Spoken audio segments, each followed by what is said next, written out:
So it's International Lego Day. But of course, I don't do Lego, I do jigsaw puzzles. Except for today, I'm doing Lego.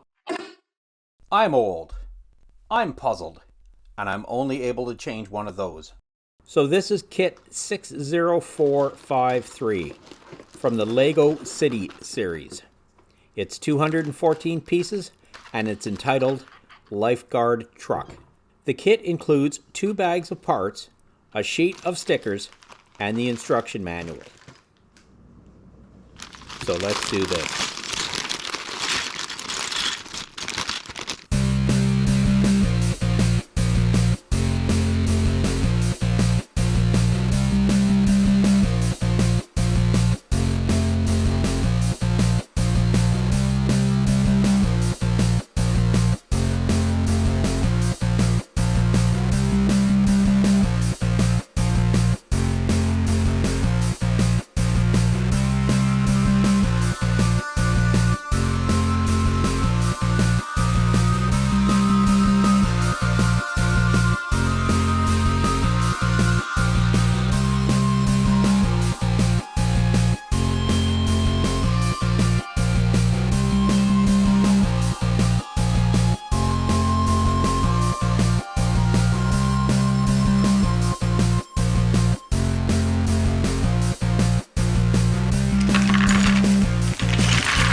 It had occurred to me as I was building this, I had not bought a box of Lego since my nephew had asked me for some Lego at Christmas back in 2001. And he's gone from being a kid who is fascinated by Lego to just this year graduating with his doctorate in engineering. How cool is that? So check back tomorrow for another video because tomorrow is National Puzzle Day. So thanks for watching the video. Also in the comments is a link to my Buy Me a Coffee page if you'd like to support this channel. And subscribe to this channel to see what other nonsense I can get up to. Because you know, I'm old, I'm bored, and I'm only able to change one of those.